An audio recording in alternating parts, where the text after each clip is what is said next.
सोहळ्याच्या परम पावन प्रसंगाच्या निमित्ताने चालू असलेला आपला अखंड हरिनाम सप्ताह आणि या सप्ताहातील त्या ठिकाणी ग्रंथराज ज्ञानेश्वरी भावनिरूपण कथा तथा माऊलींचं चरित्र त्या ठिकाणी आपण पाहत आहोत। ज्ञानोबरायांची ज्ञानेश्वरीची कथा त्या ठिकाणी पाहत असताना ज्ञानोबरायांची ज्ञानेश्वरीची कथा म्हणजे जीवाची व्यथा नष्ट करणारी ही माऊलींची त्या ठिकाणी कथा आहे। आणि म्हणून ज्ञानेश्वरी ग्रंथ हा काय करतो की द्वैताचा ठाव फेडून टाकतो आणि ब्रह्मविद्येचा त्या ठिकाणी काय करतो, आपल्याला ब्रह्मविद्येचा सुकाळ करतो। जी विवेकाची वाण आहे ही विवेकाची वाण नष्ट करतो आणि सगळ्या काना मनाला ब्रह्मविद्येचा जिनी आवडते खाणी ब्रह्मविद्येची खान तयार करणारा, विवेकाची वाण नष्ट करणारा, अज्ञानरूपी अंधकार नष्ट करणारा, विवेक प्रगट करणारा, वैराग्य देणारा, ज्ञान देणारा आणि आपल्याला साविध्य नावाची मोक्ष प्राप्त करून देणारा जर ग्रंथ या भूतलावरती कोणता असेल तर तो म्हणजेच ज्ञानेश्वरी ग्रंथ आहे। ज्ञानेश्वरी ग्रंथाचं वर्णन करत असताना माऊली म्हणतात, साचची बोलाचे नवे शास्त्र, संसार जिनती शस्त्र, आत्मा अवतरविती मंत्र अक्षरी। ज्ञानोबरायांचा त्या ठिकाणी असणारे जे काही ज्ञानेश्वरी ग्रंथ आहे ना, हे नुसतं बोलाचं शास्त्र नाही, नुसतं बोलण्याचं नाही, नुसतं सांगण्याचं नाही, नुसतं ऐकण्याचं नाही, कथेचं नाही, इतिहासाचं नाही, तर संसार जिनती शस्त्र, आपलं संसार जिंकण्याचं एक ज्ञानेश्वरी ग्रंथ म्हणजे शस्त्र आहे। शस्त्र ज्ञानोबराय म्हणतात संसार जिनती शस्त्र आणि आत्मा अवतरविती मंत्र अक्षरी आहे। ज्ञानोबरायांच्या ज्ञानेश्वरीतले प्रत्येक शब्द आणि प्रत्येक अक्षर, प्रत्येक ओवी आत्म्याचं अवतरण करणारी त्या ठिकाणी आहे। म्हणून माऊली म्हणतात, ज्ञानोबरायांचा ज्ञानेश्वरी ग्रंथ कसा आहे, माऊली म्हणतात, तेने कार्याने मी बोलेन, बोली आरूपाची रूप दाविन आणि आतिंद्रिय परी भोगविन इंद्रिया करवी। त्याच्यासाठी मी बोलायला लागलो म्हणलेलं आहे की जे दृष्टीला दिसत नाही ते दाखवणार आणि जे आतिंद्रिय आहे ते इंद्रिय करवी भोगवी। आतिंद्रिय आहे, इंद्रियाने ज्याचा भोग घेता येत नाही, परमात्म्याच्या ठिकाणी इंद्रियाचा भोग घेता येत नाही, इंद्रिय तिथपर्यंत जात नाही, 6 प्रमाणाने त्याचं त्या ठिकाणी ज्ञान होत नाही। पण आतिंद्रिय असणारा त्या ठिकाणी जो काही परमात्मा आहे, आत्मा आहे, ज्ञानेश्वरी ग्रंथाच्या रूपाने मी त्याला इंद्रिय करवी, इंद्रियामध्ये त्याला मी बांधून आणि इंद्रियाने। वास्तविक पाहिलं तर ज्ञानेश्वरी ग्रंथ हे ऐकण्याचा विषय आहे, परंतु प्रत्येक इंद्रियाला ज्ञानेश्वरी ग्रंथाचा एवढा लळा लागला की प्रत्येक इंद्रिय म्हणू लागले हा ग्रंथ आमचा आहे, आमचा आहे, आमचा आहे। शब्द तरी विश्व श्रवणाचा, परी रसना मने रसू हा मुचा, घ्राणाशी भाव जया परिमळाचा होईल। सहज शब्द ऐकण्याचा विषय आहे, ज्ञानेश्वरी ग्रंथ ऐकण्याचा विषय आहे, पण रसना विषय म्हणू लागलेले आमचा आहे, कारण रसना विषयाला तो गोड लागू लागलेला आहे, मन म्हणू लागलेला आहे माझा विषय आहे। अशा पद्धतीनं ज्ञानोबराया ज्ञानेश्वरी म्हणजे अत्यंत त्या ठिकाणी अमृतातही पैजा जिंके, म्हणजे अमृतालाही पैज घेऊन जिंकणारा जर ग्रंथ कोणता असेल तर तो म्हणजे ज्ञानेश्वरी ग्रंथ आहे। अमृतातही पैजा जिंके, ऐसे अक्षरे रसिके मिळवीन, अशा पद्धतीनं एवढं रसिक असणार ते अक्षर आहे तर माऊली म्हणले ते मी मिळवीन।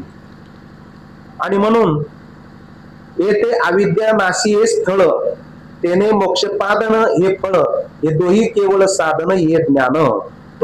अविद्येचा नाश करणार आणि मोक्षरूपी फळ देणारा ग्रंथ असणारा जो कोणता असेल तर तो म्हणजेच ज्ञानेश्वरी ग्रंथ आहे। म्हणून ज्ञानेश्वरी ग्रंथाने काय होणार आहे महाराज, त्या ठिकाणी असणार तैसे ज्ञान अज्ञान नेलिया, ज्ञाने कीर्तिमुखी केलिया, जैसा वन्न काष्ट जाळून सोयजळे, असा असणारा हा ज्ञानाचा ग्रंथ आहे। म्हणून या ग्रंथाला सगळ्यात मोठा ग्रंथ म्हटलेला आहे। ग्रंथराज म्हटलेलं आहे. याला काय म्हटलेलं आहे? ग्रंथराज.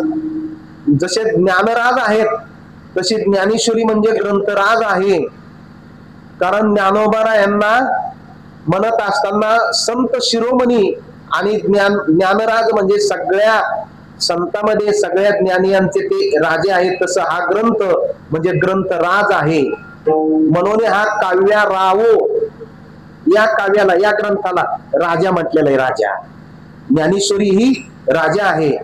ग्रंथ गुरुवतीचा ठावो आणि येथून रसा झाला हो रसाळपणाचा, अशा पद्धतीनं असणारी हा ग्रंथ आहे. ज्ञानोबा त्या ठिकाणी या ग्रंथाचं सुंदर वर्णन करतात. आणि सहज अर्जुनासाठी सांगितलेला ग्रंथ, परंतु तो तुम्हा आम्हाला त्या ठिकाणी काय झालेला आहे?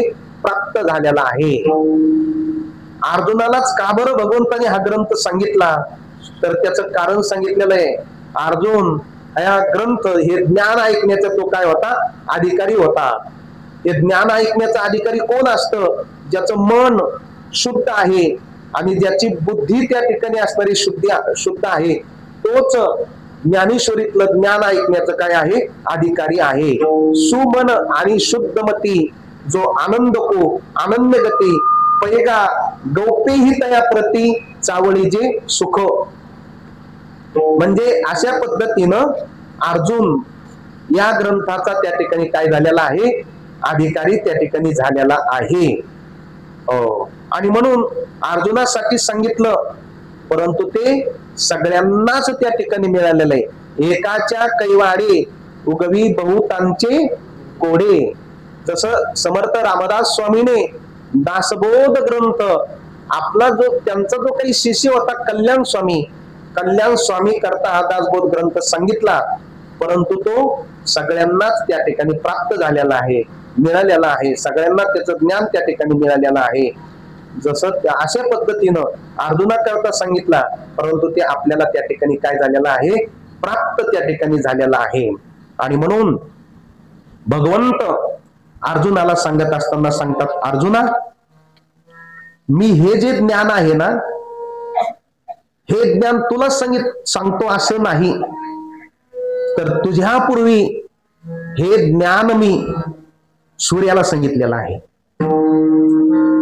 सूर्याने त्यांचा जो काही पुत्र आहे मनुला सांगितलेला आहे. मनुने त्याचा पुत्र इक्ष्वाकूला सांगितलेला आहे. आणि इक्ष्वाकूने विवस्वत नावाच्या राजाला सांगितला. विवस्वत नावाच्या राजाने पुढच्या राजाला सांगितला. ही अशी ज्ञानाची परंपरा सूर्यापासून त्या ठिकाणी चालत आलेली आहे. अशी राजे लोकांमध्ये परंपरा चालत आली, परंतु कालामानाने ती परंपरा खंडित झाली होती. का बरं ती परंपरा खंडित झाली होती? कारण हे ज्ञान ऐकण्याच्या अधिकारी पुढचे नंतरचे राजे लोक राहिले नाही. पुढचे नंतरचे ज्ञान ऐकण्याचे राहिले नाही. त्याचं कारण का बरं राहिले नाही? त्यांचं अंतःकरण शुद्ध राहिलं नाही. आणि मलिन अंतःकरणामध्ये ज्ञान टिकत नाही. कारण ज्ञान टिकण्याकरता विरक्ती लागते, वैराग्य लागतं, विवेक लागतो, भोगाचा त्याग लागतो. निषिद्ध विषयाची भोगाची जर इच्छा असेल तर त्याला त्या ठिकाणी मल नावाचा दोष म्हणतात. प्रत्येक माणसांच्या अंतःकरणामध्ये 3 प्रकारचे दोष असतात: मल, विक्षेप आणि आवरण. तर मल नावाचा दोष म्हणजे काय? तर निषिद्ध कर्म करण्याची वासना, त्याचं नाव मल म्हणजे पाप. मल म्हणजे काय? पाप करण्याची जी वासना आहे ना, तर तो मल नावाचा दोष आहे. निषिद्ध पद्धतीने वागणे, मद्यपान करणे, मांसाहार करणे, खोटं बोलणे, चोरी करणे, व्यभिचार करणे, त्या ठिकाणी अनेक प्रकारचं लांडी लबाडी वगैरे त्या ठिकाणी जी करू वाटते, तर हे अंतःकरणातला दोष आहे. कारण अनादि संसार मालेच्या ठाई ज्ञानोबा म्हणतात, नित्य विषय सेविले पायी ते ठसावले चित्ताचे ठाई वारंवार देश. अनंत जन्मापासून त्या ठिकाणी जे चित्तावरती वासना संस्कार ठसवलेले आहेत, तेच पुढे माणसाला पुढच्या जन्मामध्ये करू वाटत असतात. कारण हा जो संसार आहे, हे काही एकच जन्म नाही आपला, अनंत प्रकारचे आपण जन्म घेत आलेलो आहे. मागच्या वासनेनुसार माणसाला कर्म करण्याची काय होत असते? त्या ठिकाणी प्रवृत्ती होत असते. आणि म्हणून ज्ञानोबराय म्हणतात त्या ठिकाणी पाप करावी अशी इच्छा होणं म्हणजे हा मल नावाचा दोष आहे. आणि अंतःकरणाची जी चंचलता आहे त्याला विक्षेप म्हणतात. त्याला काय म्हणतात? विक्षेप. विक्षेप म्हणजे चंचलता, स्थिरता नाही राहत. मन त्या ठिकाणी कुठेही एका ठिकाणी स्थिर राहत नाही. देवाच्या तिथं बसू वाटत नाही, प्रवचनाला बसू वाटत नाही, कथेला 3 तास बसवत नाही. मन धावत राहतं इकडं तिकडं, सैरा वैरा मन धावत राहतं.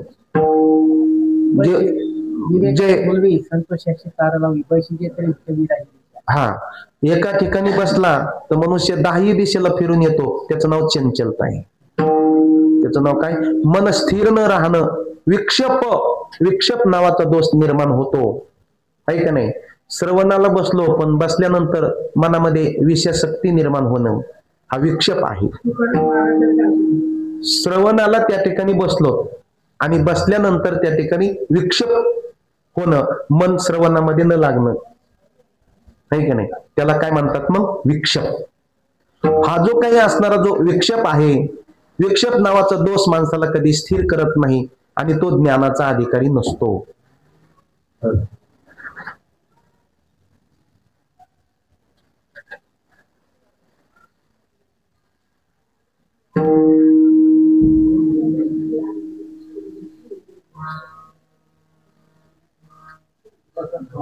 बसून घ्या मामा, बसून घ्या, बसून. याला विक्षेप म्हणतात. चंचलता, विक्षेप निर्माण झाला की मग ते भजनामध्ये, कीर्तनामध्ये, प्रवचनामध्ये मन लागत नाही. तर हा विक्षेप नावाचा दोष काय करतो? आपल्या अंतःकरणाला चंचल करत असतो. आणि तिसरा जो दोष असतो त्याचं नाव आवरण. आवरण म्हणजे अज्ञान. ते अज्ञानामुळे आपल्याला आपल्या आत्मस्वरूपाची, आपल्या खऱ्या सुखाची आणि परमात्म्याची आपल्याला काय होत नाही? तर ज्ञान होत नाही, जाण होत नाही. असे 3 प्रकारचे दोष माणसाच्या अंतःकरणामध्ये राहतात. पण ज्याच्या अंतःकरणातले मल आणि विक्षेप गेला आणि आवरण दोष आणखी निवृत्त आहे, तोच ज्ञानाचा अधिकारी आहे. मल म्हणजे पाप करून न वाटणं, विक्षेप म्हणजे चंचलता न होता एका ठिकाणी स्थिर होणं, तो ज्ञानाचा अधिकारी आहे. म्हणून अर्जुना, तुझं मन निष्पापी आहे आणि तू निष्कपटी आहे आणि तू सरळ मनाचा आहे. आणि म्हणून माणूस जो सरळ मनाचा असतो त्याला देव लवकर प्राप्त होत असतो. जो निष्कपटी असतो, द्वेष मत्सर त्याच्या अंतःकरणामध्ये नसतात, नोहे नोहे देव त्याला भेट देत असतो. दत्तात्रय भगवंत ज्या अनुसूया मातेच्या पोटी जन्माला आले त्याचं कारण, अनुसूया मातेचं जे काही अंतःकरण होतं ते कुठेही द्वेष करत नव्हतं, असूया नव्हती तिच्याकडे. आणि जिच्याकडे असूया नाही तिचं नाव अनुसया आहे. तिचं नाव अनुसया. आणि म्हणून अशी अनुसया होती, असूया नव्हतं, कुठल्याही विषयाची आवड नव्हती, भोगामध्ये रममान नव्हती, रती नव्हती. आणि जे दत्तात्रय भगवंताचे वडील आहेत त्यांचं नाव आत्री, म्हणजे 3 गुणाचे ते पलीकडे गेलेले होते. म्हणजे सत्वगुण, रजगुण आणि तमोगुण, ह्या 3 गुणाच्या पलीकडे जो गेलेला असतो ना, तो साधू असतो, तो संत असतो, तो ज्ञानी असतो, तो महात्मा असतो. नोहे नोहे त्यालाच देवत्व प्राप्त होत असतं. आणि त्यांच्या पोटी देव येतात किंवा देव त्यांना भेट देत असतात. आणि म्हणून ज्ञान कुणाला पचतो? ज्याच्याकडे विरक्ती आहे भोगाची, त्याला त्याच्यात अंतःकरणामध्ये ज्ञान पचत असतं. विरक्ती वाचून काही ज्ञानाशी तगणेची नाही. जिथं विरक्ती नाही तिथं ज्ञान टिकत नाही. जरी तो मनुष्य गुरुघरी गेला, ज्ञान घेतलं, ज्ञानेश्वरी वाचली, ऐकलं वगैरे, परंतु विरक्ती नसली की ते ज्ञान काही कामाचं राहत नाही. म्हणून विरक्ती वाचून काही ज्ञानाशी तगणेची नाही. विरक्तता, वैराग्य पाहिजे महाराज. थोडंफार काहीतरी त्या ठिकाणी आपलं संयम पाहिजे इंद्रियावरती. नाहीतर जे इंद्रियाला वाटन ते जे मनुष्य करणार आहे ते तरलेची न तरती येथे का. जे जे इंद्रिय म्हणती तेची जे पुरुष करते ते तरलेची न तरती ज्ञानोबराय म्हणतात. इंद्रियाच्या मागे धावणारा पुरुष कधीही त्याचा उद्धार होत नाही, कधीही तो समाधानी होत नाही. डोळ्यांनी एखादा विषय दाखवला, रूप विषय दाखवला, लगेच तिकडं पळतो रूप विषयाच्या पाठीमाग. मग तो रूप विषय चांगला आहे का वाईट आहे का, निषिद्ध आहे का काय आहे का याचा विचार न करता रूप विषयाच्या पाठीमागे लगेच तो काय होतो, धावतो. रसना जिभेला रस्त्याने चालला आणि एखाद्या हॉटेल मधून हात वास आला, पण पाहत नाही ती हॉटेल कशी आहे, काय आहे, कोणाची आहे, काय आहे, कोणी केलंय, काय केलंय, लगेच त्याला ते खाऊ वाटणं म्हणजे रस विषयाच्या पाठीमाग धावतो. त्याच पद्धतीने असणारा स्पर्श विषय म्हणजे ह्या विषयामध्ये जो गुंतला तो ज्ञानाचा अधिकारी राहत नाही असं ज्ञानोबराय सांगतात. असं भगवान परमात्मा त्या ठिकाणी अर्जुनाला सांगतात. एका एका विषयाने एका एका प्राण्यांचा घात झालेला आहे. शब्द विषयाने हरणाचा घात झाला, रस विषयाने माशाचा घात झाला, स्पर्श विषयाने हत्ती या प्राण्यांचा घात झालेला आहे त्या ठिकाणी असणारा, आणि गंध विषयाने ते भुंग्याचा नाश झाला. तो भुंगा सुगंध विषयाला भुलून जातो आणि त्या फुलावरती बसतो सुगंध घेण्याकरता.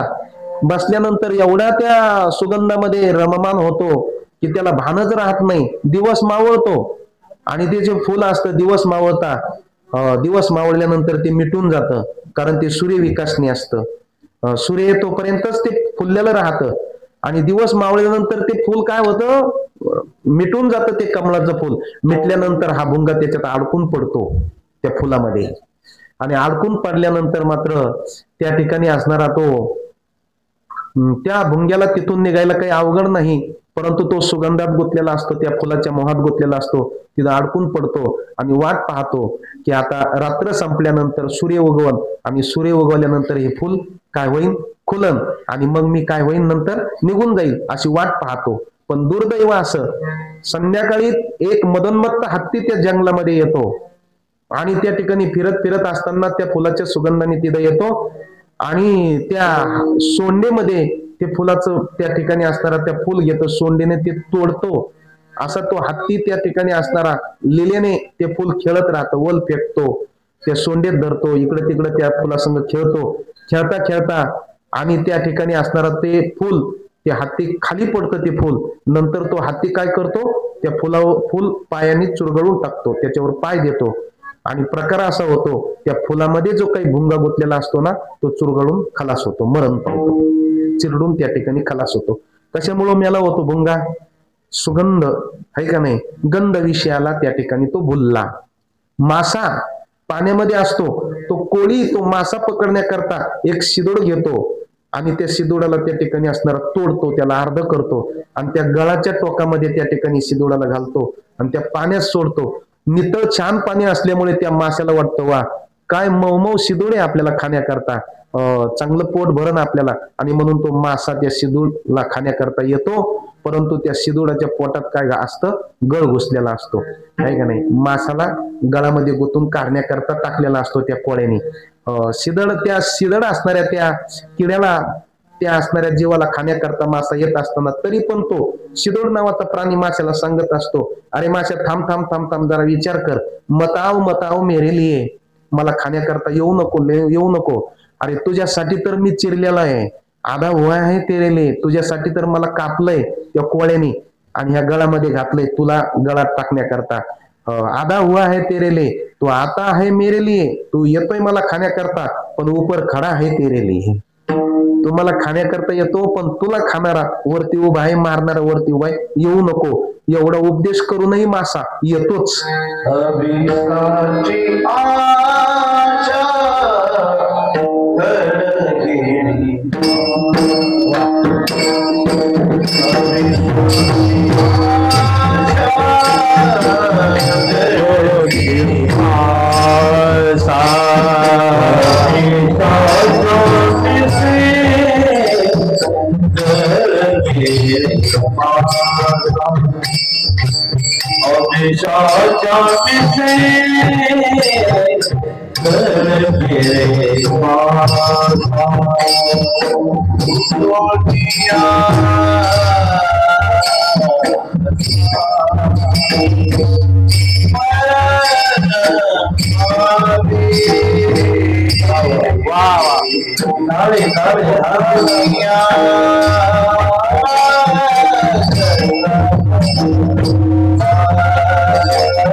धन्यवाद माऊली महाराज, टाळी वाजा माऊली महाराज,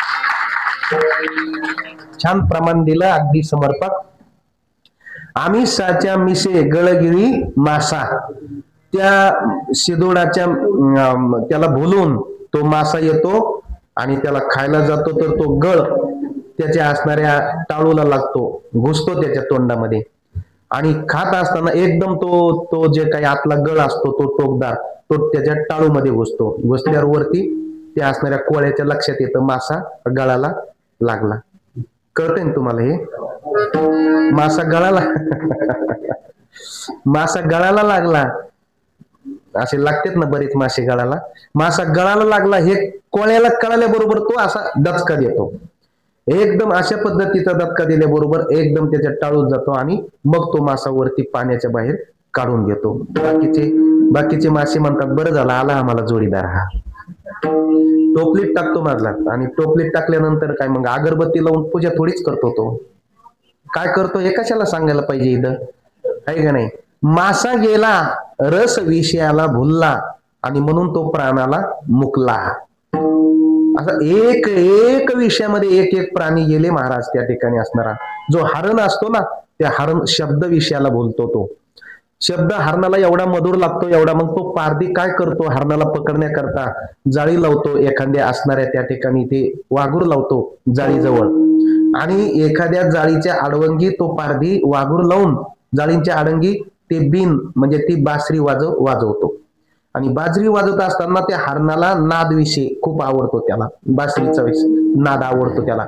हरण त्या नादाच्या दिशेने त्या ठिकाणी येतंय आणि येत असताना त्याला असं वाटतं की वाघुरातूनच आवाज येतो आणि म्हणून त्या ठिकाणी येत असताना एकदम त्या वाघुरामध्ये ते हरण काय होतं, त्याचे पाय गुंतल्या जातात, अडकतात आणि अडकल्यानंतर मग पळायचा प्रयत्न करतंय. ते गुंतल्या पण पळायचा प्रयत्न करतं पण ते वाघूर जास्तच त्याच्या पायामध्ये गुंतते आणि मग ते खाली पडतं. नंतर ती वाघूर पूर्ण त्याच्या अंगाला गुंतून जाते, ती गुरफटून जातं.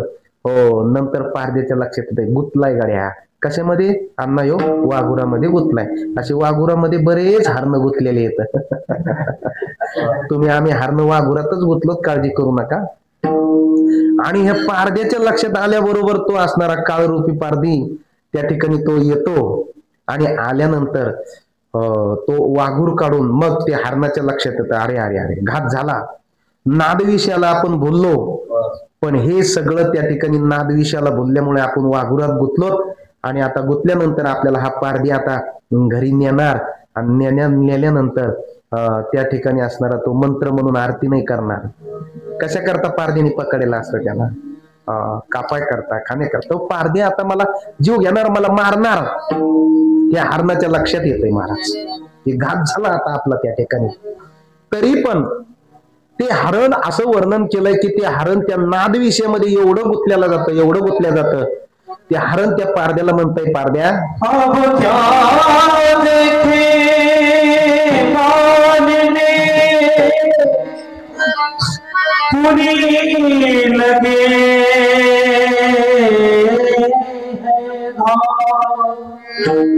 जब तक सांस में है जी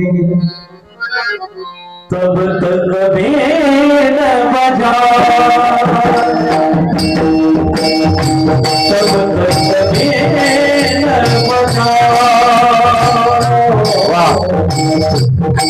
तक कभी न बजा, तब तक कभी न बजा।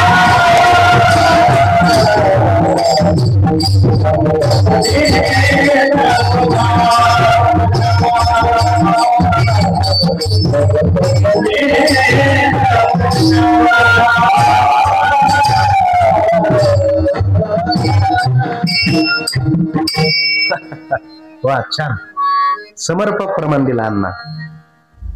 ते हरण त्या पारद्याला म्हणत असतंय. काय प्रमाण दिलं तुम्ही? अब क्या देखिए. पारधी महाराज. तो पारधी जवळ येतो, कमरेवर हात ठेवतो, म्हणतो हरणा लय पळतोय ना इकडं तिकडं, त्याला गुतला. पारधी म्हणत असतो. ते हरण किलकिले डोळ्यांनी त्याच्याकडे पाहतोय. होय गड्या, अत्यंत चतुर आहे मी, वाऱ्यासारखा वेग आहे मला पळायला, माझी चलान माझी जपान त्या ठिकाणी अत्यंत उडी घेतो मी, परंतु पारद्यात तुम्हाला सरस भेटलास. मला जो आवडतो विषय, मी नाद विषयामध्ये गुंतलो ना, आणि तू माझं वर्म ओळखलं, बीन बजावली, आणि त्या नाद विषयाला भुललो, हारलो गाड्या मी. अरे कितीही वाघ माणूस असू द्या, एखाद्या विषयात गुंतला ना, संपलंच म्हणून समजायचं. फक्त त्याचं वर्म कळायला पाहिजे पुढच्या माणसाला, हे कोणत्या विषयात सापडत.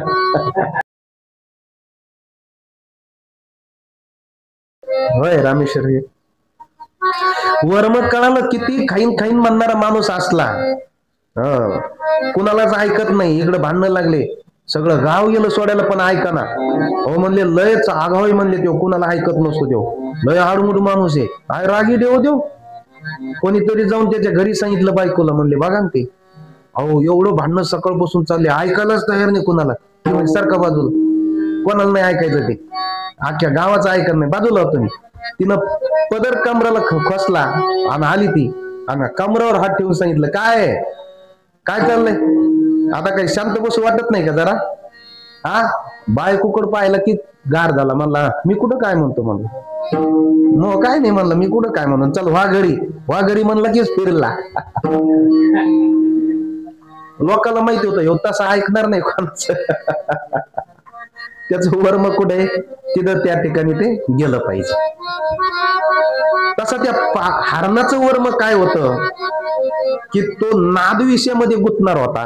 नाद विषय त्याला अत्यंत प्रिय विषय, पण तो हरण त्या ठिकाणी असणारा त्या पारद्याला म्हणतोय, पारदी क्या देखत आहे पारदी, पुरा लगा है घाव,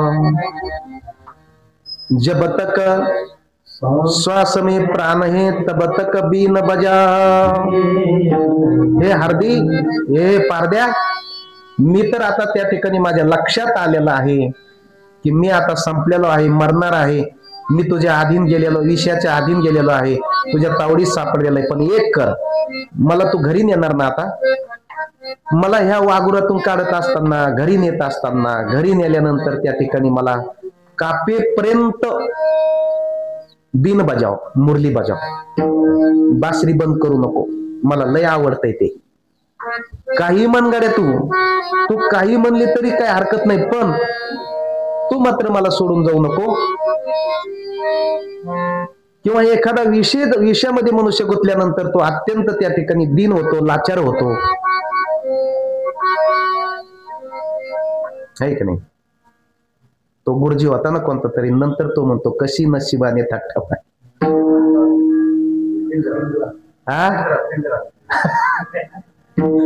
पिंजरा चिकून देतो माणसाला. तर त्या ठिकाणी असणारा तो हरण म्हण लागल्या.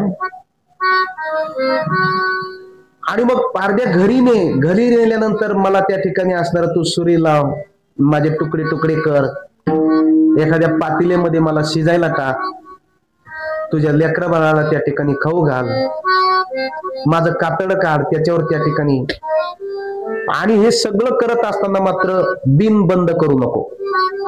मेला तरी काही माणसाला मेल्यावर बी कट्टा डबी टाकावं लागते, तेव्हा ते त्यांचा कावळा शिवतो. ते त्या विषयात गुंतल्याचं हे ते हाडो पण तेवढे त्या विषयामध्ये जडलेले असतात. आणि मग त्या ठिकाणी असणारा तो सांगत असतो, पुन्हा एक कर, माझं कातड काढ, आणि त्या कातड्यावर बसून रोज ही बिन वाजत आहे, रोज बासरी वाजत आहे. हरण शब्द विषयामध्ये गुंतल्यामुळे त्या ठिकाणी ते मुकलं. एवढा मोठा हत्ती आहे, एवढा बलाढ्य आहे, पण तो स्पर्श विषयामध्ये गुंततो. स्पर्श विषय हत्तीला आवडतो, म्हणून ते सर्कशीतले लोक हत्ती पकडत असताना त्या ठिकाणी काय करतात, एक असणारी डुप्लिकेट हत्तीनी तयार करतात एक खड्डा तयार करतात, वरवर त्या ठिकाणी असणारं पाला लाकडं टाकतात, ते हत्तीने तिथं ठेवतात. तो हत्ती स्पर्श करण्याच्या उद्देशाने येतो आणि जेव्हा त्या ठिकाणी असणारा तो झेप घेतो तेव्हा तो खड्ड्यात पडतो. नंतर साखळदंडाने बांधल्या जातात आणि त्याला सर्कशीमध्ये काम करण्याकरता आयुष्यभराकरता तो बांधल्या जातो, नेल्या जातो. स्पर्श विषयाने हत्ती गेला. पतंग विषयाने रूप विषयाने त्या ठिकाणी असणारा ती जी काही पाखुळी असते, तो किडा असतो, तो जातो, तो दिव्याभोवती घरट्या घेतो. त्याला वाटतंय वा काय सुंदर विषय, किती त्या ठिकाणी असणारा सुंदर दिसायला लागलेला आहे. पण तो दिवा सांगत असतो, अरे बाबा मी विषय नाही, मी जाळ आहे, जाळ. हे त्या ठिकाणी तू किड्या माझ्यावरची झेप घेऊ नको, तुझे पंख जळून जातील, तू जळून जाईल. परंतु तो जो असणारा तो पतंग आहे तो ऐकत नाही, ते दिव्याभोवती घिरट्या घेत राहतो. एकदा त्याला असं वाटतं की या विषयाला, या रूपाला आलिंगन द्यावात, आणि म्हणून त्या रूप विषयाला तो किडा आलिंगन देण्याकरता त्या ठिकाणी असणारा झेप घेतो. प्रकार असा होतो, तो दिवा असतो, तो जाळ असतो. आणि बघ काय होतं, आलिंगन देत असताना एकदम त्या पतंगाचे पंख जळल्या जातात. एवढंच नाही तर तो होरपळून प्राणाला त्या ठिकाणी मुकतो. ज्ञानोबा म्हणतात, पतंगा दिती आलिंगन तेथे त्याशी अचूक मरण. त्याचं त्या ठिकाणी मरण होतं. एका विषयाने एक प्राणी गेले, हे पाचही विषय मनुष्य प्राण्याकडे, मग आपलं काय होईल हे तुम्ही पहा. विषय त्या ठिकाणी असेल आणि म्हणून विषयामध्ये त्या ठिकाणी मनुष्य गुंतला की तो ज्ञानाचा अधिकारी राहत नाही. त्याचा अंतकरण त्या ठिकाणी विषय प्राप्ती करता किंवा विषय भोगल्यानंतर मलिन होतं, चंचल होतं. पण अर्जुना, तू विषय जिनोनी निघाली, तू विषय जिंकलेला आहेस. या लोकातले विषय अर्जुनाने जिंकले याच्यात नवल नाही. आपल्याला वाटतं ना अर्जुनालाच का गीता सांगितली, दुसरे का नव्हते का? पण अर्जुन त्यागी होता, वैराग्यवान होता, भक्त तर होताच होता, अनन्य तर होताच होता, वैराग्यवान होता. महाराज एकदा अर्जुन स्वर्गाला गेला होता आणि स्वर्गाला गेल्यानंतर इंद्राच्या अंशापासून झालेला अर्जुन आहे. अर्जुन इंद्राच्या मंत्रापासून झालेला आहे. इंद्राने बोलवलं, या म्हणे मुला स्वर्गाला ये म्हणे, तुझा पाहुणोपचार करतो. 7-8 दिवसाकरता अर्जुन स्वर्गामध्ये गेला. महाराज त्या ठिकाणी अर्जुन काही साधा नव्हता. स्वर्गातले गंधर्व त्यांनी जिंकले होते. अर्जुन मृदंग वाजवण्यामध्ये एवढा प्रख्यात होता. त्या अर्जुनाचा त्या ठिकाणी मृदंग विषय अत्यंत सुंदर होता. अर्जुनाचं वर्णन केलेलं आहे त्या ठिकाणी. अर्जुनाने भगवान शंकराला पण युद्धात जिंकलेला आहे. एवढा अर्जुन काय होता, शूरवीर होता. तसाच तो विरक्त होता, वैराग्यवान पण होता. स्वर्गाला गेल्यानंतर त्याची व्यवस्था केली, त्याला सुंदर महाल दिला, सगळे त्याला त्या ठिकाणी असणारी सगळी व्यवस्था केली. आणि काय झालेलं आहे, इंद्राच्या दरबारामध्ये बसलेला आहे. आणि इंद्राचं ते असतंच आहे नाचगाणं वगैरे. त्या ठिकाणी इंद्राच्या दरबारामध्ये त्या अप्सरा आल्या, इंद्र मृदंग वाजवायला लागलेला आहे. आणि त्या अप्सरा आल्यानंतर सुंदर त्यांनी नृत्यकाम केले. एक मेनका नावाची अप्सरा, तिनं अर्जुनाचं रूप पाहिल्यानंतर त्या ठिकाणी ती वाळून गेली आणि ती अप्सरा त्या ठिकाणी मध्यरात्री अर्जुनाच्या महालामध्ये त्या ठिकाणी गेली आणि अर्जुनाला इच्छा प्रगट केली की तुम्ही माझी मनोकामना पूर्ण करा. अर्जुनाने नकार दिला. तेव्हा तिनं समजूत घालण्याचा प्रयत्न केला. मी काही मृत्यू लोकातली बाई नाही म्हटले त्या ठिकाणी, माझं त्या ठिकाणी असणारं बघा दिव्य शरीर आहे. अर्जुनाने पुन्हा नकार दिला. सांगितलं, हे बघा स्वर्गामध्ये पाप पुण्य लागत नसतंय. स्वर्गातले जे देव आहेत ना, यांना पाप पुण्य नाही, ते पुण्य करून स्वर्गाला भोग भोगण्याकरताच आलेले असतात. म्हणून ते इथे पाप पुण्य लागत नाही. म्हणून तुम्ही काही त्याची काही खंत करू नका. तरी अर्जुनाने नकार दिला. शेवटी ती मनूच लागली. तेव्हा तिला सांगितलं, तू माझी आई आहेस. अर्जुन म्हणला, तू जाई हो तू माते न करी सायास. जसे तुकोबराय म्हटले तशा पद्धतीनं तिला सांगितलं. कारण इंद्राच्या अंशापासून मी तर तसा वैराग्यवान त्यागीच आहे, परस्त्री आम्हा माते समान आहे. परंतु तरी पण मी इंद्राच्या अंशापासून झालेला असल्यामुळे आणि तू इंद्राची अप्सरा असल्यामुळे त्या ठिकाणी तू मला मातेप्रमाणेच आहे. आणि म्हणून मग तिला मात्र राग आला. काय त्या ठिकाणी असणारा तू पुरुषार्थ आहे का नाही तुझ्यामध्ये काही? लोक आमच्या मागं लागतात, आमच्यासाठी तपश्चर्या करतात, आम्ही त्यांच्या जीवनात प्राप्त होण्याकरता, स्वर्गातले भोग भोगण्याकरता किती लोक तप करतात, यज्ञ करतात आणि दिव्य स्वर्गाचे भोग भोगण्याकरता येतात. आम्ही त्यांच्याकडे डुंकून पाहत नाही. आणि तुला अनुकूल असताना तू त्याग करतो. अर्जुनाने नकार दिल्या. महाराज, कामात क्रोध भवती, काम जर पूर्ण झालं नाही तर गीतेमध्ये सांगितलेले क्रोध निर्माण होत असतो माणसाला. आणि काम पूर्ण झाला की पुन्हा व्हावा म्हणून लोभ निर्माण होत असतो. नंतर तिला क्रोध आल्यानंतर सांगितलं, जा मग तू नपुसक होशील म्हटले. त्या ठिकाणी नपुसक होशील 1 वर्षभर. अर्जुनाने शाप पत्करला पण निषिद्ध कर्म केलं नाही आणि ते तिचा शाप अर्जुनाला अज्ञातवासामध्ये कामाला आला. अर्जुन ना पुरुष ना स्त्री अशा पद्धतीनं बृहन्नला बनला आणि विराट नगरीमध्ये त्या ठिकाणी राहत असताना बृहन्नाच्या रूपाने तो लपवून राहिला. उलट तिचा शाप तिथं कामाला आला परंतु निषिद्ध भोग भोगलं नाही. म्हणून अर्जुनाला आठवण करून दिली देवाने, अर्जुना तू निष्पापी आहेस. गीता काय मी कुणाला बी सांगतो काय?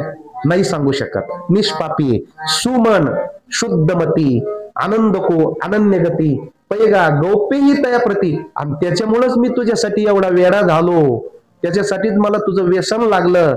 नोहे नोहे तुझं मला पिस लागलं. नोहे नोहे ज्ञानोबराय वर्णन करत असताना म्हणतात, कामुक का जाईसा अंगना अपैते किजे. अर्जुनाचे देवाला पिसे लागले. कसं लागलं तर दृष्टांत दिला माऊलीनं. कामुक मनुष्य असतो, एखाद्या स्त्रीच्या अधीन गेल्यानंतर तो त्या ठिकाणी असणारा तिचं सर्व काही ऐकतो, मागं पुढं राहतो, सगळ्या गोष्टी त्या ठिकाणी हातावरती त्या झेलीत राहतो. तसं भगवान श्रीकृष्ण अर्जुनाच्या मागं पुढे राहून सगळं काही ऐकत होते. नोहे नोहे अर्जुनाचा शब्द खाली पडू देत नव्हते. कामुक का जायसा अंगना अपयता किजे. कारण का अर्जुन अत्यंत आवडीचा होता. म्हणून भगवान श्रीकृष्ण म्हणतात, अर्जुना हे ज्ञान पहिलं मी सूर्याला सांगितलेलं आहे. नंतर सूर्याने ते ज्ञान आपल्या असणाऱ्या मुलाला मनूला सांगितलं आणि मनूने ते ज्ञान इक्षकुला सांगितलेलं आहे. इमं युवस्वते योगम प्रोक्तवान हमव्ययम विवस्वान मनवे प्राह मनुर्क्ष्वा कवे ब्रवे. अशा पद्धतीनं म्हणले, ऐका अर्जुना. मग देव म्हणे अगा पंडुसुता. अर्जुनाला अनेक नावं येतं, इथं पंडुसूत म्हटलेलं आहे. पंडुसूत म्हणजे पंडुराजाचा मुलगा अर्जुन, पंडुराजाचा. हाची योगो आम्ही विवस्वता कथिला परिते वार्ता बहुता दिवसाची. विवस्वता म्हणजे त्या ठिकाणी रवीला सांगितला, म्हणजे सूर्याला सांगितला. खूप दिवसाची वार्ता आहे मी तेव्हा सांगितलेलं आहे सूर्याला. मग तेने विवसते रवी, विवस्वाने रवीला हे योगस्थिती आगवी निरूपिली बरवी मनुप्रती. मग रवीने आपला मुलगा मनूला सांगितलेला आहे. मनूने आपण अनुष्ठिली. मग इक्षोकुवा उपदेशिली आईशी परंपरा विस्तारिली आद्येगा. मनूने आपला मुलगा इक्षोकुला त्या ठिकाणी सांगितलेला आहे. अशी ही परंपरा विस्ताराने आलेली आहे. एवं परंपरा प्राप्त मिमं राजर्षयो विदुः सकाले नियमता योगो नष्ट परंतप. नंतर पुढे राजे लोक मात्र ती ही परंपरा चालू ठेवली नाही त्यांनी. कारण राजे भ्रष्ट झाले, राजे यवन झाले, कलीमध्ये ठाई ठाई दोष घडले आणि त्या राजाच्या लोकांमध्ये काम निर्माण झाला आणि म्हणून तू मग मात्र ही परंपरा, ज्ञानाची परंपरा लुप्त झाली. अर्जुना बघा किती सुंदर वव्या आता. मग आम्ही काही या योगाते, हे जे तुला मी गीतेतलं ज्ञान सांगतो ना, या योगाला आणखीन राजर्षी लोक जाणते झाले होते. जनकाधिक राजाने मात्र हे ज्ञान घेतलं होतं. राजर्षी झाले जाणते परी ते तोनी आता संप्राद्ये नेहमी काही. पण पुढं पुढं हे ज्ञान लोपल्या गेलं. लोपले ज्ञान जगी. का बरं लोपल्या गेलं ज्ञान? त्याचं कारण सुंदर पुढच्या वहीमध्ये सांगायला लागलेले आहेत. जे प्राणिया कामी भरू, पुढचे जे काही प्राणी आहेत, पुढचे राजे लोक, पुढची प्रजा, पुढचे जे काही जीव, यांच्या अंतःकरणामध्ये काम भरला. काम, आणि जिथं काम भरला तिथं राम निघून गेला. जे प्राणिया कामी भरू देहाची वरी आदरू मनोनी परीला विसरू आत्मबोधाचा. काम निर्माण झाल्यामुळे नाशिवंत देहावर त्यांचा आदर निर्माण झाला आणि भोगासक्त त्या ठिकाणी माणसं झाली. देहाचा आदर करू लागले. त्यांनी आत्मा सोडून दिला आणि देहाला देव म्हणू लागले. ते देह वास्तविक पाहिलं तर नाशिवंत आहे, मलमूत्राचा बाधा. परंतु त्या ठिकाणी प्राण्यामध्ये काम एकदा निर्माण झाला की देहावर आदर निर्माण होतो आणि आत्मबोधाचा विसर पडतो. आपल्यामध्ये एक आत्मस्वरूप आहे, आत्मबोध आहे याचा काय होतो, विसर पडतो आणि देहाचाच माणसाला काय होतं, आदर निर्माण होतो. देहाचे मनुष्य चोजले त्या ठिकाणी पुरवल्या जातो आणि त्याला देहाविषयी रूपाविषयी त्या ठिकाणी आदर निर्माण होतो, म्हणून आत्मबोधाचा विसर पडतो. जेव्हा देहासक्ती निर्माण होते तेव्हा आत्मबोध जातो आणि ज्याला आत्मबोध झाला त्याची देहासक्ती राहत नाही. संताला आत्मबोध असल्यामुळे ते देहाच्या बाबतीमध्ये उदास येतं. भक्त ऐसे जाना जे देही उदास. कारण का, त्यांचा विषय नारायण झालेला असतो. विषय येतो त्यांचा झाला, त्यांचा विषय नारायण झाल्यामुळे ते देहावर उदास आहेत आणि तुमचा आमचा विषय हा विषय झाल्यामुळे आपण देहाबाबतीमध्ये आदरू आहेत, आहे का नाही. म्हणून मी पडला विसरू आत्मबोधाचा. आपल्याला चरित्र बघायचं, लवकर मी संपवतो. आवाटली आस्था बुद्धी विषय सुखची परमावधी आणि जीव तैसा उपाधी आवडे लोका. नंतर काय झालेलं आहे, माणसाची बुद्धी आडमार्गाला चालली आणि विषय सुखच माणसाला परमसुख त्या ठिकाणी वाटू लागलेलं आहे आणि जीवाला उपाधी आवडू लागली. जीवाला नाशिवंताची उपाधी आवडू लागली आणि म्हणून अर्जुना पुढे माणसं त्या ठिकाणी ह्या ज्ञानाला मुकल्या गेले. हे ज्ञान त्यांना आवडायला तयार नाही. नाशिवंत आवडू लागलं, खोटं आवडू लागलं, विषय भोग हा त्या ठिकाणी काय होऊ लागला. विषयासक्त माणसाला जर ज्ञान सांगायला लागलं तर त्याला ऐकू वाटत नाही. पामर माणसाला ज्ञान ऐकू वाटत नाही त्या ठिकाणी. आणि म्हणून हे जो काही ज्ञानाची परंपरा आहे ना, ही ज्ञानाची परंपरा बंद पडली. हे बघा, जेव्हा काम निर्माण होतो तेव्हा राम निघून जातो. रावणाच्या मनामध्ये काम होता म्हणून 5 लक्ष घरं, 5 एवढी संपत्ती असतानाही त्याची हाव वाढलेलीच होती. एवढं सगळं देवावर ताबा असतानाही आणखीन त्याला कमीच वाटू लागलं आणि मंदोदरी सारख्या अत्यंत रूपवान वगैरे कुलवान पत्न्या असताना देखील सीतेमाईची त्याला अभिलाषा निर्माण झाली होती. एका सीतेसाठी सगळं त्यांनी स्वर्ग पाताळ एक केला आणि सीताई साहेबाला लंकेत घेऊन गेला. परंतु सीता माता वश होत नाही म्हणून नाराज झाला आणि नाराज होऊन मंदोदरीला म्हणू लागला, का ग सीता वश होईन असं काहीतरी कर. मंदोदरीनं सांगितलं, तुम्हीच काहीतरी करा, एक करा ना. सीता रामाशिवाय कोणाला त्या ठिकाणी ती बोलणार नाही, तर तुम्ही एक करा ना, रामच बनून जा ना सीतेकर, मग तुमचा अंगीकार करीन ना. रावण गदागदा हसला, म्हणला मंदोदरी तू माझी बायको आहे हे तुला कळतं नाही, मला कळत नाही का. तुला जर कळतं राम बनून जायचं तर मला तर अगोदरच कळालं. पण एक ऐक ना मंदोदरी, मी जेव्हा नाटकी राम जरी झालो ना तरी पण मला माहितीये माझ्या मनात सीतेविषयी काम राहणार नाही. कारण राम नाटकी मनुष्य जरी भक्त झाला तरी काम राहत नाही, नाटकी जरी राम झाला तरी काम राहत नाही. आणि कामच नाही राहिल्यावर मग सीतेचं काय काम आहे. ती मला मातृवत दिसन ना. मग तर मंदोदरी लयच हसली, म्हणली तुम्ही तर ज्ञानी चांगले, तुम्हाला ज्ञान आहे पण कामाच्या आहारी गेलो मी. महाराज, माणसाला ज्ञान असतं पण कामाच्या आहारी गेल्यानंतर ते ज्ञान एका कोपऱ्याला बसतं आणि कामाचा सुळसुळाट होतो. त्याला ज्ञानोबरायांच्या किती सुंदर ओव्या येतात. आवाटली आस्था बुद्धी नाही का, प्रत्येक प्राण्याला चांगल्या वाईटाची बुद्धी आहे ना. हे घडायला लागला असं अमकं तमकं त्या ठिकाणी बुद्धी आहे. मदिरा पान करू नये त्यांनी वाईट होतं हे बुद्धी आहे. मांसाहार करू नये ही बुद्धी आहे, कळतंय, परंतु मन मात्र आवरत नाही. त्याचं कारण आहे आव्हाटली आस्था बुद्धी. त्याची बुद्धी आडमार्गाला त्याला घेऊन जात असते आणि विशेष सुखच त्याला त्या ठिकाणी आवडत असत. आणि म्हणून त्या ठिकाणी असं म्हटलेलं आहे की हा जो तो काही काम आहे ना, हा काम एकदा निर्माण झाला तर मात्र ते उपयोग होत नाही. अर्जुनाने प्रयत्न केला, म्हणले सामान्य माणसं त्या ठिकाणी पाप करतील याच्यात नवल नाही. कधी कधी ज्ञानी माणसं देखील खोटी न्याय देताना आपल्याला दिसतात, खोटं बोलताना दिसतात, अन्यायाच्या बाजूने त्या ठिकाणी न्याय देतात. ज्ञानी माणसंही त्या ठिकाणी चुकलेले आपण बघतो. कधी कधी असत्य बोलतात वगैरे त्या ठिकाणी. त्यांनाही पैशाचा मोह होतो, त्यांनाही धनाचा मोह होतो, त्यांनाही रूपाचा कधी कधी मोह होतो. तेही मोहाच्या अधीन जातात आणि म्हणून त्यांचं पण ते मोहामध्ये गुंतलेले आपल्याला दिसतात. असं का बरं, तर भगवंतांनी सांगितलं त्याचं का बरं, त्याचं कारण हेच आहे बरं, आहे का नाही. अर्जुनाचा प्रश्न काय बघा, तरी देवा हे आईसे कैसे जे ज्ञानी आहे स्थिती भ्रंशे मार्ग सांडूनी अनारिसे चालत देखतो. जेव्हा हे असं कसं ज्ञानी याची बुद्धी भ्रंश झालेली कधी कधी दिसते. माणसं म्हणतात ना ज्ञानी माणूस होतो, पण काय बघा कसं काय त्या ठिकाणी आत्महत्या केली त्यांनी. ज्ञानी माणूस आहे पण कसं काय खोट्या बाजूनी बोलला होतो, कसं काय त्या ठिकाणी खोट्या बाजूने त्यांनी साक्ष दिली. धृतराष्ट्र का ज्ञानी नव्हता का? ज्ञानी होता, पण दुर्योधनाच्या बाजूनीच त्यांनी साक्ष दिली का नाही? दुर्योधन एवढा वाईट वागत होता, पांडवावर अत्याचार करत होता, पण तरी धृतराष्ट्र म्हणत होता माझा दुर्योधन लय चांगला आहे का नाही?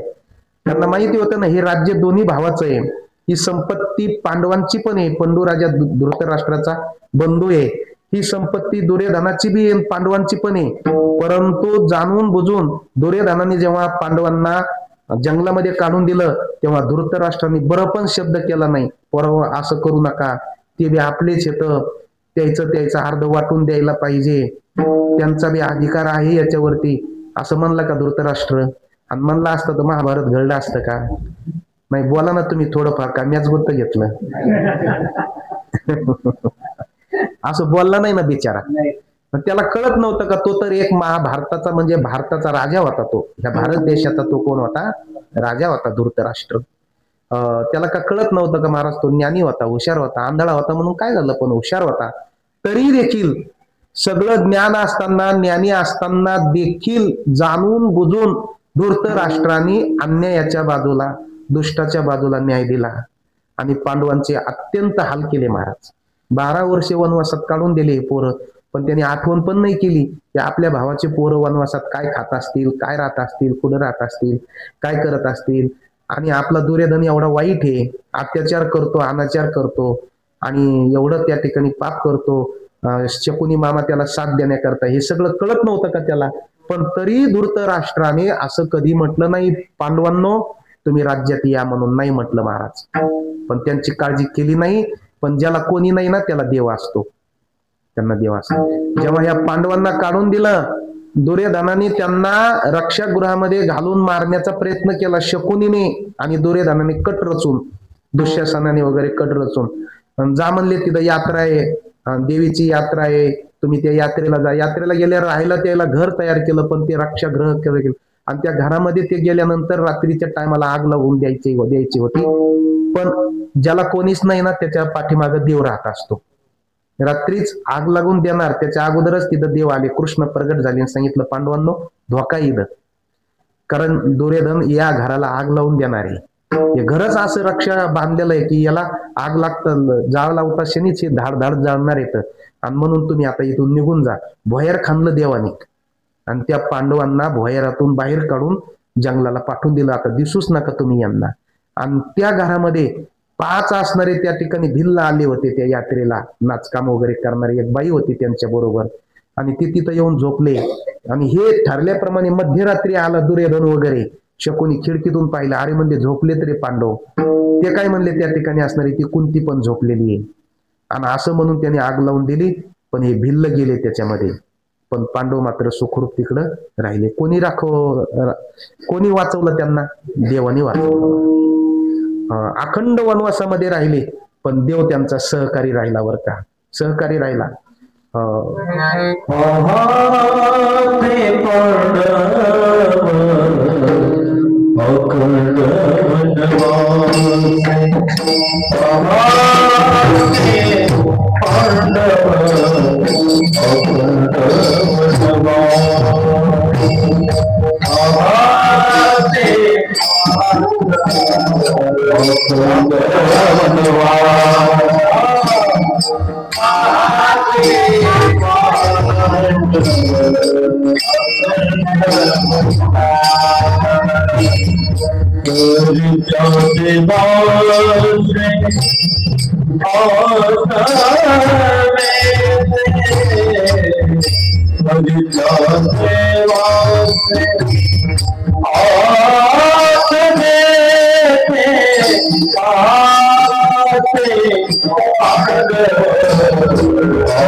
पहा ते पांडव अखंड वनवास, पांडवांना अखंड वनवास आहे, त्यांच्या जीवनामध्ये शेवटपर्यंत वनवासच झाला. पण देवाने त्यांना अंतर दिलं, देव सखा राहिला. वनवास झाला पण शेवटी त्यांचा जय झाला, त्यांचीच कीर्ती झाली आणि त्यांना त्यांच्या जवळ देव राहिला आणि त्यांचा उद्धार झाला. दुर्योधन राज्यात राहिला, भोगात राहिला, पण दुर्योधनाचं शेवटी वाटोळं झालं. 100 भाऊ होते पण शेवटी एकही राहिला नाही, हे का नाही, एकही राहिला नाही. आणि शेवटी अर्जुन नाव ठेवतात मुलाचं, लोक भीम नाव ठेवतात, नकुल ठेवतात, सहदेव ठेवतात, धर्मराजा, पण दुर्योधन काही नाही वाटतंय. हाही आपल्या गवळी मला एखादा दुर्योधन नाव नाही, दुःशासन त्या ठिकाणी नाव नाही. का बरं नाही, तर त्या ठिकाणी त्यांचं कोणी नाव पण घेत नाही आणि त्यांचं चरित्र तर लांबच राहिलं, पण त्यांचं नाव पण कोणी घेत नाही. कारण त्यांनी फक्त काय केला, भोगाचा आसक्ती केली, त्यांनी अन्याय केला. म्हणून पापी माणसाचं शेवटी काही राहत नाही, हो असं सांगितलेलं आहे. आणि म्हणून सज्जन माणसाचं, पुण्यवान माणसाचा वनवास होऊ द्या, सत्य वागणाऱ्याचा वनवास होऊ द्या, पण त्यांच्या पाठीमाग देव उभा राहतो. द्वारकेचा राणा कोण म्हणलं? दुर्योधना घरी. द्वारकेचा राणा कुठे? पांडवा घरी आहे, दुर्योधना घरी नाही. उलट दुर्योधनाला म्हणले, दुर्योधना बडे बडे मंदिरो कोण काम की, भाव आदर नाही पावे, उद्धवा चल विदुरा घर जाय. दुर्योधनाने मोठा महाल केला कृष्णाला राहण्याकरता, पंचपक्वान्न केले होते एकदा शिष्टाई करण्याकरता. म्हणले दुर्योधना तो या महालाला काडी लावून दी म्हटले, आणि पंचपक्वान्न तिकडं म्हशीला खाऊ घाल, आम्हाला प्रेम सगा, प्रेम सगा,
अशा पद्धतीनं टाळी वाजवायची. छान.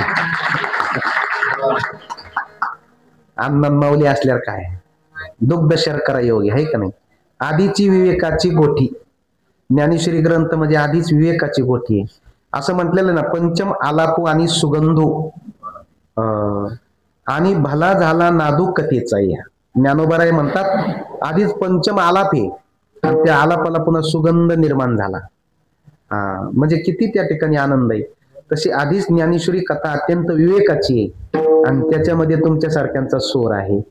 हे दुग्ध शर्करा त्या ठिकाणी योग आहे.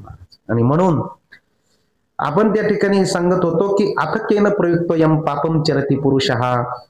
अर्जुनाने प्रश्न केला देवाला, देवा चांगले ज्ञानी माणसंही मार्ग सांडून अनारेषे वर्तत देखे. काही ज्ञानी माणसं देखील चांगला रस्ता सोडून आडमार्गाने गेलेले आपल्याला दिसतात. धृतराष्ट्र ज्ञानी असून, मोठा असून, सगळं करत असून त्यांनी अन्यायाच्या बाजूने साथ दिली आणि त्याला पोराचा मोह झाला. का बरं झाला? तर भगवंत त्याचं उत्तर देतात. श्री भगवान वाच, ऐक म्हणले अर्जुना, त्याचं कारण आहे. काम एष क्रोध एष रजगुण समुद्भवा महाशनो महापाप्मा विद्येन मिह वैरिन. जो लोभ आहे ना, लोभ अत्यंत पापी आहे. तो चांगल्या ज्ञानी माणसाला जर लोभ झाला तर ज्ञानी माणसालाही तो पाप करायला लावतो. ते मार्ग सांडून आणणारेसे वर्तत असे. ज्ञानी संन्यासी वगैरे यांनाही लोभ झाला तर ते पण द्रव्यासाठी पाप करताना आपल्याला त्या ठिकाणी दिसतात. त्याचं कारण आहे लोभच खूप मोठा काय आहे, बलाढ्य आहे तो लोभ. दुसरी गोष्ट, हे तिघजण अत्यंत बलाढ्य येतं. कोणते कोणते? काम, क्रोध आणि लोभ. हे काम क्रोध एवढे बलाढ्य येतं, एवढे बलाढ्य येतं, तर हे पहिलवान आहेत. नोहे नोहे हे वाघाच्या रूपाने येतं. नोहे नोहे ज्ञान निधीतले हे काही भुजंग येतं. भुजंग सापाप्रमाणे आहेत म्हटले हे.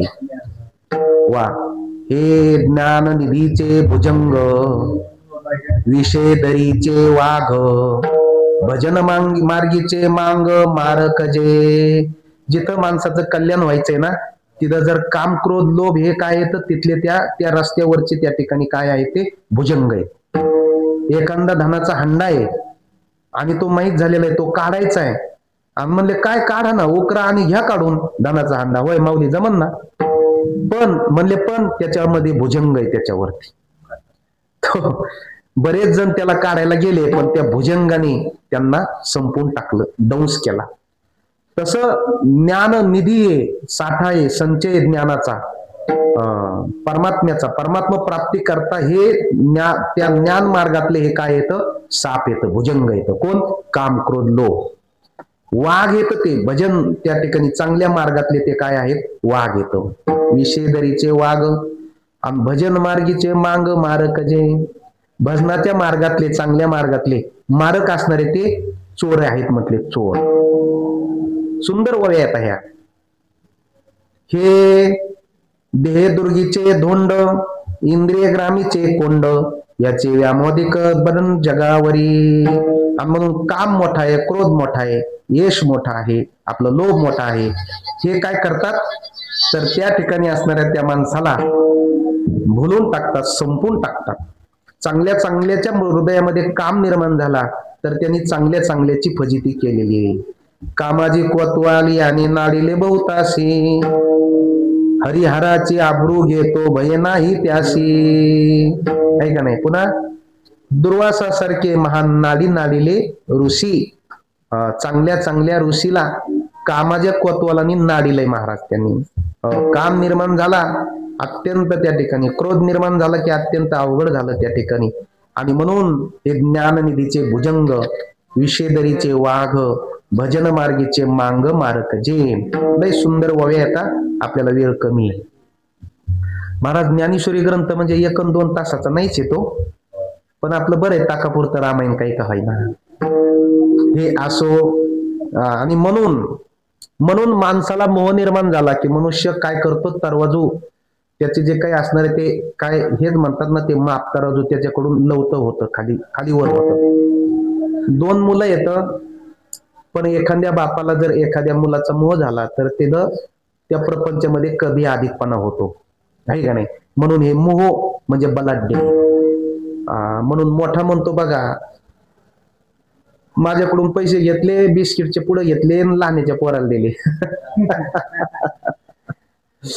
तर जो खालीवरी झालं महाराज ते, आहे का नाही? मुलं दोघं बी यांचेच असतात, पण ती जागा मोहाने घेतल्यामुळं कधी कधी कमी जास्तपणा होतो. प्रेमामध्ये होतो, वागणुकीमध्ये त्या ठिकाणी कमी जास्तपणा होतो. म्हणून त्या घरामध्ये काय होते, मग बिघाड होत असते.